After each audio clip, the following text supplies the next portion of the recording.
नमस्कार मित्रांनो. पूर्ण राज्यात सध्या रेमडेसिवीरचा तुटवडा झालेला आपण बातम्या बघतोय. परंतु हा रेमडेसिवीरची जी मागणी पेशंट्सकडून, त्यांच्या नातेवाईकांकडून किंवा इव्हन डॉक्टर्स करतायत, त्याच्याबद्दल मी काही बोलू इच्छितो. सर्वात पहिले, रेमडेसिवीर हे काही संजीवनी नाही आहे.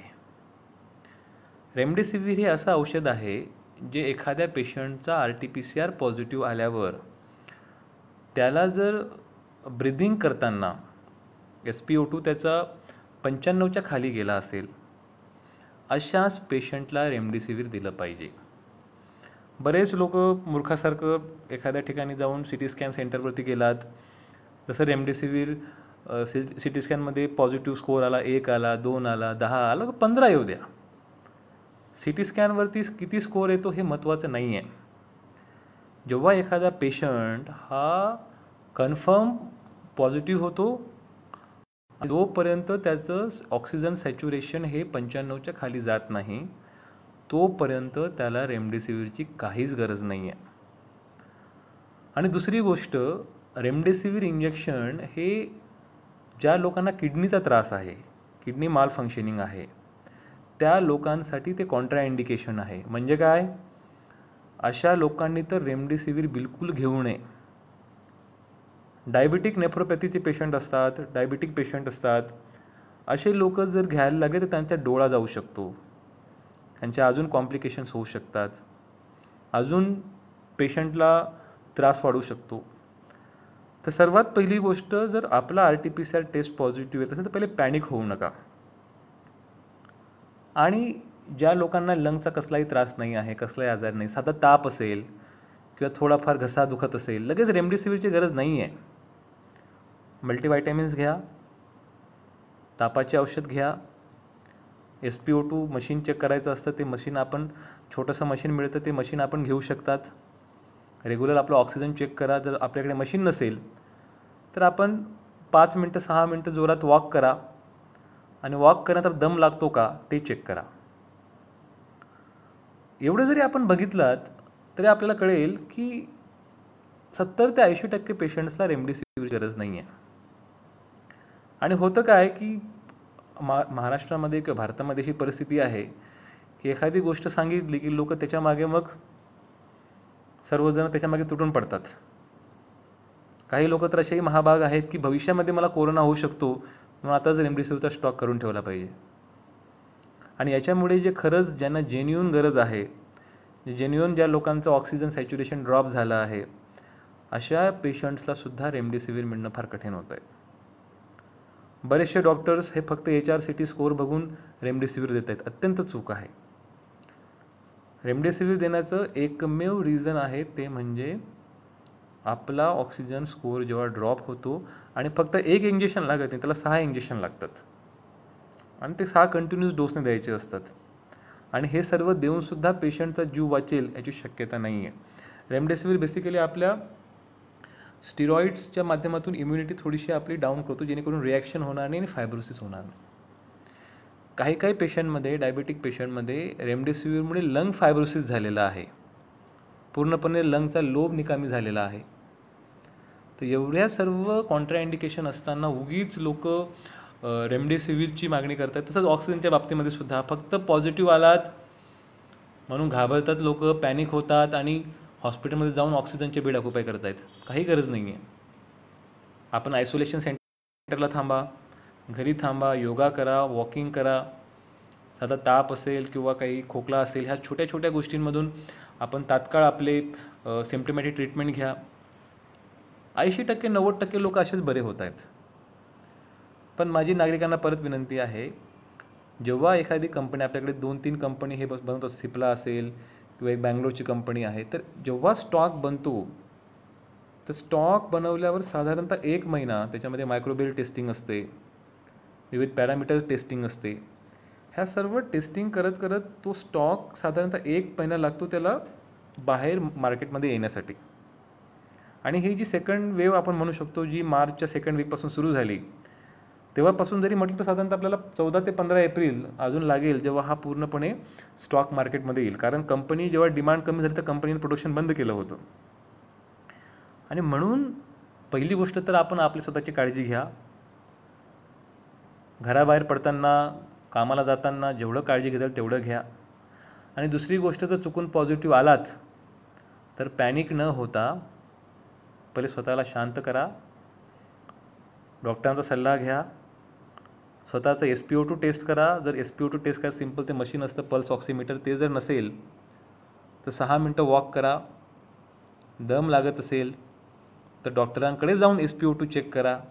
जर ऑक्सिजन 95च्या वरती असेल तर काही घाबरायची गरज नाही. आपण घरी थांबा, आयसोलेशन सेंटरला थांबा, चांगलं हेल्दी जेवण घ्या. फक्त आपल्या इतरांशी संपर्कात येऊ नका, आपल्या घरच्या लोकांशी. आणि 10-12 दिवसात आपण बरे होणार. 14 दिवसामध्ये तुम्ही नॉर्मल लाईफ करू शकतात. परंतु जेव्हा तुम्ही हॉस्पिटलमध्ये ॲडमिट होतात तेव्हा इतर सर्व पेशंट्सला व्हेंटिलेटर लावलेलं असतं. ते बघून तुमचं अजून मन डिप्रेस होतं, अजून तुमचा रोग वाढतो. किंवा आपली जी लाईफस्टाईल आहे ती लाईफस्टाईल एवढी हेल्दी बनवा की कसल्याही प्रकारचा आपल्याला हे त्रासच होणार नाही मुळात. ह्या सर्व गोष्टी बाजूला ठेवून आपण उठसूट रेमडेसिवीर आणि ह्याच गोष्टीच्या मागे लागलो, ज्याची बिलकुल आवश्यकता नाही. तर ही जी स्केअरसिटी निर्माण झाली ती ह्यामुळे निर्माण झाली की बरेचसे जनरल प्रॅक्टिशनर्स किंवा डॉक्टर्स हे विदाऊट अप्लाइंग देअर ब्रेन ते प्रिस्क्रिप्शन देतात आणि म्हणून पूर्ण शासनाला, गव्हर्नमेंटला, प्रशासनाला एकाच वेळी वेठीस धरतात. तर माझी परत सर्वांना विनंती आहे की तुम्ही सर्व लोक घरी राहा, सुरक्षित राहा. आणि रेमडेसिवीरबद्दल ज्या काही चुकीच्या कन्सेप्ट्स पसरत आहेत, मी स्वतः डॉक्टर आहे, मी या गोष्टी हक्काने सांगू शकतो की कुठले औषध कधी दिलं पाहिजे आणि जर त्याचा अतिरेक झाला तर त्याच्या फायद्यापेक्षा साईड इफेक्ट जास्त होतील.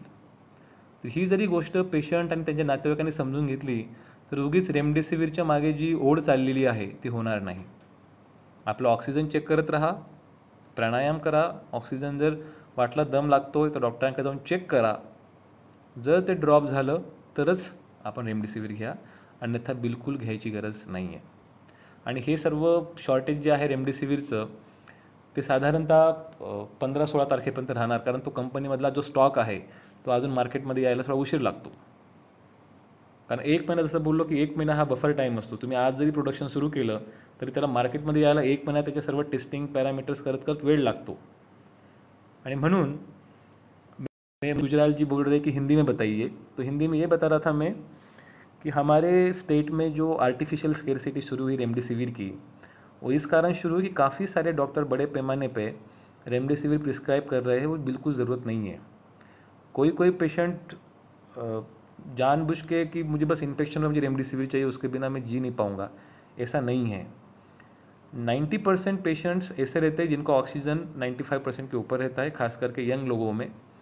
जो सीनियर सिटीज़न है, जिनका लंग का प्रॉब्लम है, अस्थमा का प्रॉब्लम है, कोई कार्डियक डायबिटिक इशू है, उन लोगों का ऑक्सीजन कुछ कोर्स में कम हो सकता है. इन लोगों को ज़्यादा ज़रूरत है. और अभी क्या हो रहा है, बिकॉज सभी लोग रेमडेसिवीर मांग रहे हैं तो जो ज़रूरतमंद पेशेंट है उनको रेमडेसिवीर मिल नहीं रही है. तो मेरी आपसे और सभी डॉक्टरों से भी मेरी दरख्वास्त रहेगी, आप लोगों को समझाइए. HRCT के आधार पे आप रेमडेसिवीर मत लीजिए. HRCT ये सिर्फ लंग इन्वॉल्वमेंट दिखाता है. उसका जब तक ऑक्सीजन सैचुरेशन 95% के नीचे नहीं जा रहा है तब तक उसको ज़रूरत नहीं है. कोई लोग तो 1 स्कोर आया, 2 स्कोर आया, 3 स्कोर आया तो भी रेमडेसिवीर मांग रहे हैं. वो बहुत ही गलत बात है. और जब तक ये आप सब चीज़ें नहीं करोगे, बहुत बड़ा आर्टिफिशियल शॉर्टेज अगले 8-10 दिन तक आएगा. और अभी पूरे महाराष्ट्र में जो केसेस है वो सब प्रेडिक्शन है कि 16 अप्रैल से लेकर 20 अप्रैल के बीच में इसका और पीक जाएगा.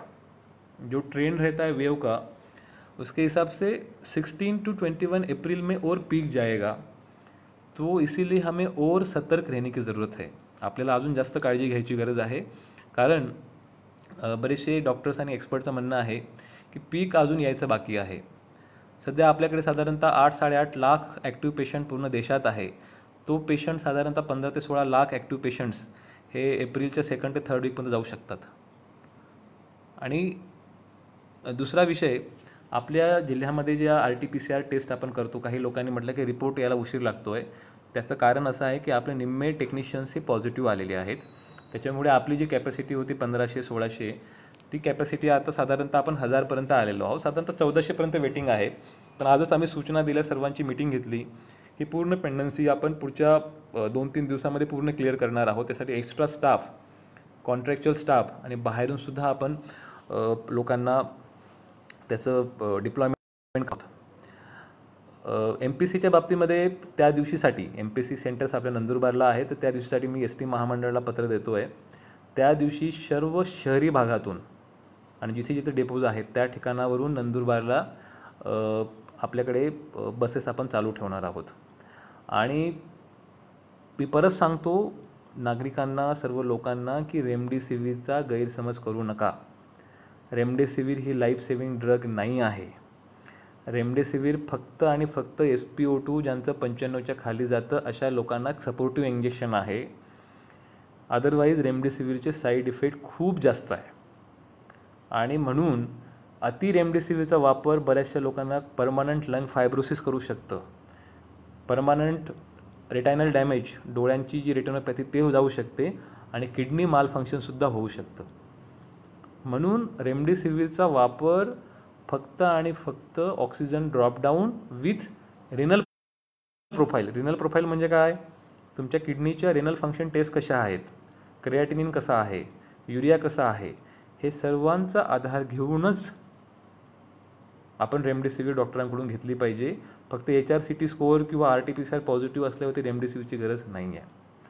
दुसरा विषय, लसीच्या बाबतीमध्ये मी स्वतः 2 डोस कोविशिल्डचे घेतलेले आहेत आणि आपल्या जिल्ह्यामध्ये जवळपास 50,000 सिनियर सिटीजन्सच्या 50,000च्या वरती सिनियर सिटीजन्सनं लस घेतलेला आहे आणि 85 ते 90% फ्रंटलाईन वर्करनी, हेल्थ वर्करनी पण लस घेतलेली आहे. तर लस घेतल्याचा सर्वात पहिला फायदा हा आहे की लस घेतल्यानंतर लस घेतल्यानंतर डेथचा प्रमाण हा खूप कमी होऊन जातो आणि इन्फेक्शनचे चान्सेससुद्धा खूप कमी होऊन जातात. त्याच्यामुळे उगीच गैरसमज करून घेऊ नका की लसामुळे इन्फेक्शन वाढलं किंवा हे वाढलं. लस दिल्यानंतर तुम्हाला इन्फेक्शन होणार किंवा नाही होणार याच्यापेक्षा आपली जी मोर्टॅलिटी आहे किंवा पर्सेंटेज चान्सेस ऑफ डेथ आहेत ते फार कमी होतात. म्हणून लस घेतल्यावरती आपण आपल्यासाठी, आपल्या घरातल्या मुलाबाळांसाठी, सिनियर आपल्याला सोशल बिहेवियर आणि कोविड ॲप्रोप्रिएट बिहेवियर पाळवायचंच आहे. परंतु त्याच्यानंतर ज्या सिम्पटम्स आणि कॉम्प्लिकेशन्स येतात त्या सर्व सिम्पटम्स आणि कॉम्प्लिकेशन्स, त्याचे जे इफेक्ट्स आहेत ते खूप मोठ्या प्रमाणात कमी होतात. म्हणून मी सर्व मित्रांना विनंती करेल की आम्ही बऱ्याचशा ठिकाणी कॅम्प घेतो आहोत. फॉर एक्झाम्पल शहादा असेल, नंदुरबार असेल, तर आपले सर्व नातेवाईकांना कन्व्हिन्स करा की तुम्ही लस घ्या. बरेचसे जिल्ह्यामध्ये लसांचा डोस संपला आहे, पण नंदुरबारला अजूनसुद्धा 25,000 डोस शिल्लक आहेत. तर आपल्याकडे 52 सेंटरला लसीकरण चालू आहे. तर माझी विनंती आहे आपल्या ज्येष्ठांना, 45 वर्षाच्या सर्व वयाच्या लोकांना फक्त मोबाईल आणि आधार कार्ड एवढं घेऊन पाठवा. त्यांचं स्पॉट रजिस्ट्रेशनही लगेच लस मिळेल.